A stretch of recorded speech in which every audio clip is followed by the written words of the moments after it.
రంగారెడ్డి జిల్లాలో షాబాద్లో మరి ఆరుగురిని పోక్సో కేసులో బెయిల్ మీద బయటకు వచ్చిన ఆయన మరి ఆరుగురిని చంపేసిండు. మరి ఎందుకు పోక్సో కేసులో ఒకవేళ లోపలికి వెళ్తే బెయిల్ రాకుండా ఉంచాలి? అసలు ఎందుకు బెయిల్ ఇస్తున్నారు, అసలు ఏంది అనేది ఒకసారి చెప్పండి.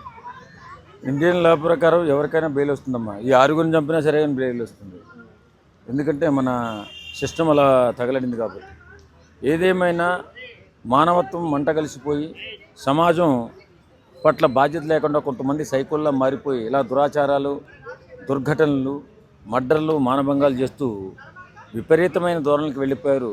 ప్రేమలు ఏమైపోయే తెలదు, అభిమానాలు ఏమైపోయే తెలదు, ఆప్యాయతలు ఏమైపోయే తెలదు.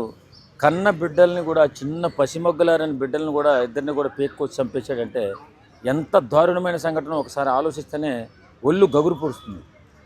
నిజంగా మానవత్వం నశించిపోయింది. ఆ ఎదవకి బాధ్యత లేదు. మరి ఏ రకంగా సైకోలో మారిపోయాడో. కనీసం ఆ జైలుకి వెళ్ళిన తర్వాత మన అక్కడ జైల్లో అన్నా మారతాడేమో అనుకుంటే మారకుండా ఇంటికి వచ్చి ఇష్టాన్రీతిగా భయంకరమైన బీభత్సాన్ని సృష్టించి ఆరుగురిని పట్టణ పెట్టుకున్న ఆ దుర్మార్గుడు మళ్ళీ పరారులో ఉన్నాడు. ఇంతవరకు దొరకలేదు. ఇంత దుర్మార్గం చేస్తున్నటువంటి వ్యక్తుల్ని సహించకూడదు. వాళ్ళు భూమి మీద ఉండడానికి వీలు లేకుండా చేస్తేనే బాగుంటుంది. ఎందుకంటే ఎంతైనా మారరు అలాంటి వాళ్ళు. కానీ ఈవేళ ఏదో ఎదుటి కుటుంబం కేసు పెట్టింది, ఇబ్బంది పెట్టింది, అతను తప్పు చేశాడా, ఒప్పు చేశాడా, చేయలేదా అన్నది పక్కన పెడితే ఆ కుటుంబం మీద కక్ష తీర్చుకున్నాడంటే అది రకమైన రివెంజ్ ఏమో అనుకోవచ్చు. కానీ వాళ్ళని చంపి వచ్చి ఇంటికి వచ్చి భార్యని చంపి పడుకున్నటువంటి చిన్న పిల్లలను, చిన్న బిడ్డల్ని, తన సొంత బిడ్డల్ని కషాయివాడి కంటే కిరాతకంగా, కషాయివాడు గొర్రెను కోసినప్పుడు మనం ఇదే ఎలా కోస్తున్నాడని చెప్పి మనం చాలా ఇబ్బంది పడతాం. కానీ ఆ కషాయివాడి కంటే కూడా హీనంగా, ఇంకా కఠినంగా కన్న బిడ్డలనే కడతీర్చినటువంటి ఈ ఉదంతం ఒక్కసారి మననం చేసుకుంటే ఒళ్ళు గగురు పొడుస్తుంది. సభ్య సమాజం తలదించుకునేటటువంటి ఈ దుర్ఘటన ఉదయమే తెల్లారిగానే టీవీలో చూసి దిగ్భ్రాంతిపోయిన వాళ్ళు ఎంతమందో, బాధపడిన వాళ్ళు ఇంకెంతమందో. అని ఇలాంటి దుర్మార్గ చర్యలు పాల్పడినటువంటి వ్యక్తులని ఖచ్చితంగా ఈ పోలీస్ డిపార్ట్మెంట్ వారు కౌన్సిలింగ్ మరి ఏమిచ్చారో, మరి వాడిని ఇలా మార్చారో తెలియదు. ఎవరైనా జైలుకి వెళ్తే మారుతారు, మార్చి పంపిస్తారని చెప్పి వింటాం మనం. ఏ మార్పు లేకుండా ఆరుగురిని చంపాడంటే వాడు ఎంత కిరాతి కూడా ఒకసారి ఆలోచించుకోవాలి. కాబట్టి ఇప్పుడు మనం ఆ విషయం పట్ల మాట్లాడడము సమంజనమా కాదని పక్కన పెడితే ఖచ్చితంగా వాడిని ఎన్కౌంటర్ చేయాలి. అలాంటి దుర్మార్గులు సమాజంలో బతకడానికి వీల్లేదు కాబట్టి వాడిని ఎక్కడున్నా పట్టుకుని ఎన్కౌంటర్ చేస్తేనే బాగుంటుంది. మనం ఆడు చేసిన దుర్మార్గానికి ఎన్కౌంటర్ సరిపోదు, ఇంకా చాలా చేయాలి. కాకపోతే మనకున్న ఆప్షన్, లాస్ట్ ఆప్షన్ అదే కాబట్టి వాడిని భూమి మీద తిరగకుండా చేస్తేనే బెటరు.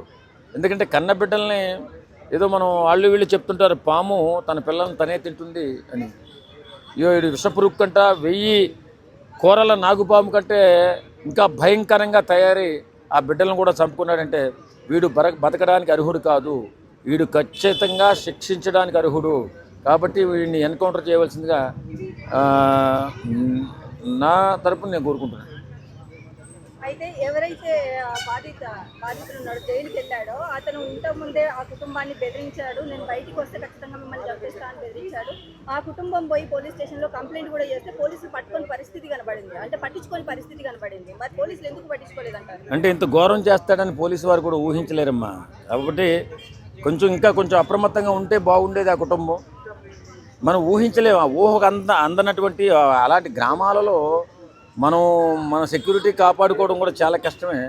పోలీసు వారు వాడికి సరైన ట్రీట్మెంట్ ఇచ్చుంటే బాగుండేది. వాడికి ఇచ్చారో లేదో తెలియదు, కానీ అంత కిరాతంగా మారిపోయాడు, ఆ దుర్ఘటన చేశాడు. అలా చంపి సభ్య సమాజం తలదించుకునే విధంగా తయారైన ఆ వ్యక్తిని మాత్రం కఠినంగా శిక్షించాలని కోరుకుంటున్నాను. మరి ఇదొక్కటే కాదు, పోక్సో కేసులో చాలా మంది, అంటే చిన్న పిల్లల్ని తీసుకెళ్లి రేప్ చేస్తున్న పరిస్థితి. ఇంకో దగ్గర చూసుకున్నట్టయితే కనుక 30 మంది 13 ఏళ్ల పిల్ల అమ్మాయిని మరి రేప్ చేసిన పరిస్థితి కనిపిస్తుంది. వాళ్ళని కూడా శిక్షించాలి అనేసి చెప్తున్నారు. మరి ఆ ఉదంతం వేరు, ఈ ఉదంతం వేరు. ఎందుకంటే అది వ్యభిచార కూపానికి అమ్మేసినటువంటి ఒక బాలికపై జరిగిన అత్యాచారం, ఇది కన్నబిడ్డలనే కడతీర్చేటటువంటి దురాచారం. ఈ రెండింటిని పోల్చలేం. కానీ ఈ వ్యభిచార కొంపల్లో మైనర్ బాలికలను అమ్మేస్తున్నటువంటి వీళ్ళని కూడా కఠినంగా శిక్షించాలి.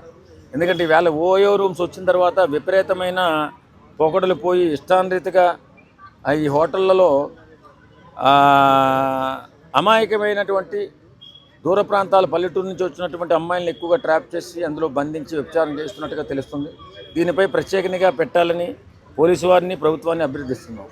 Thank you.